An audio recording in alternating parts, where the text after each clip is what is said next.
Nabalitaan nyo na ba itong resto sa Bulacan na sa unang tingin parang normal lang na kainan pero masusurprise ka dahil sa lasa ng mga pagkain na sineserve nila na pwede mong itapat sa mga kilalang restaurant. Kaya naman di nakapagtataka na inuulan sila ng mga positive feedback dahil kung sa itsura lang talaga ng resto ang pagbabasihan hindi mo expect na ganun yung lasa ng mga pagkain nila. Kaya naman dito papasok yung kasabihan nating do not judge the book by its cover. At isa nga daw sa dahilan kung bakit sila binabalik-balikan sila lang yung 24/7 dito sa lugar nila. Kaya naman sa oras nga daw ng taggutom, meron kang matatakbuhan. At ayon pa nga sa owner nito, ay isa sa mga sikreto ng resto nila yung 12 years experience ng chef nila na mula pa daw 17 years old, marunong nang magluto. Kaya naman kung sa lasa lang ang pag-uusapan, hindi maikakaila na masarap talaga, kaya binabalik-balikan. Okay naman po siya, masarap po. Kaya po mauulit at mauulit. At hetong at habang nagpapakarwash tayo, ay kumain muna tayo dito sa resto nila. So yun guys, nandito tayo ngayon sa isang kainan sa San Juan, Balagtas, Bulacan,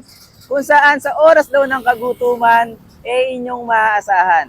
Ito nga pala ang Uptown Kitchenette na nagsiserve ng bulalo, pares, tapsi, sisling, goto, at iba't iba pang paluto. So matatagpuan sila sa tulay ng San Juan, Balagtas, Bulacan. Tapat lang sila ng McDonald's at Shakey's. And katabi naman sila ng Gudaka, Lechon Manok, and Liempo. So ayon dun sa reviews na nabasa ko, masarap daw yung bulalo nila dito at saka yung pares. So, try natin nang magkaalaman na. So, tara, samahan niyo ako.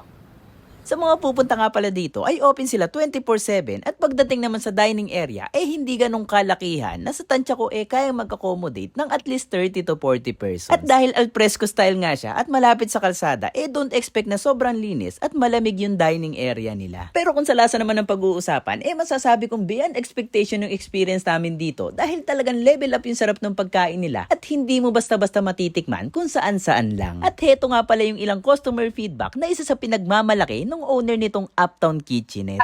Every time na may first customer po kami, hindi po kami nanghihingi ng feedback, pero kusa po talaga sila nagfe-feedback na nasasarapan po talaga sila, yung servings po, nadadamihan sila.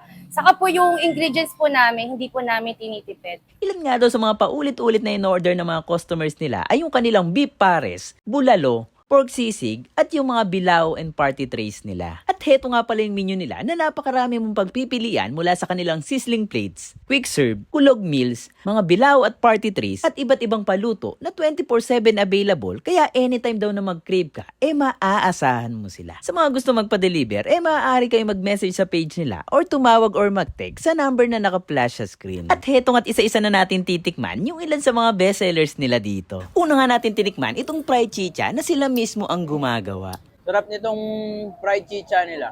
Sunod na nga natin tinikman itong isa sa mga bestsellers nila na pares na isa sa mga binabalik-balikan dito. Para siyang beef steak. Kakaiba yung lasa nung pares nila, no? So, hindi siya yung normal na matamis or maalat. Ito, nangingibabaw yung lasa nung beef. Next nating tikman tong adobong chicha nila. Itong adobong chicha naman nila malinis at wala siyang aftertaste. Manamis na may hipa siya ng asim. Next naman natin tikman yung kanilang gising-gising ala Cubs. Yung timpla nito is from Cabanatuan pa. So, gising-gising ala Cubs.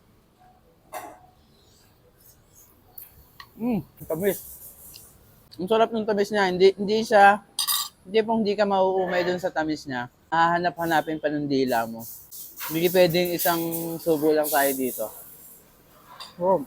At isa nga sa pinaka nagustuhan ko ay itong bulalo nila, nakakaiba yung lasa. Guys, ang sarap ng bulalo nila dito. Hindi lang siya basta bulalo na sabaw. Iba yung broth nung bulalo nila dito. Parang nakumpara ko nga siya sa broth ng ramen. Tapos hindi siya maalat. No, yun yung maganda rito. And overall nga, bibigyan ko ng 100/10 yung resto na to kung sa lasa lang ng pagkain yung pag-uusapan. Kaya naman kung naghahanap ka ng mura at masarap na pagkain, bisitahin nyo na itong Uptown Kitchenette. At ngayon nabalitaan nyo na, alam nyo na yung susunod na gagawin. Hanggang sa muli! Ang masasabi ko lang po, kung gusto po nila ginagawa nila at talaga nasa puso nila, gawin po nila. Kasi mahirap naman po yung gawin ng isang bagay kung hindi naman po nila gusto at di naman po sila masaya.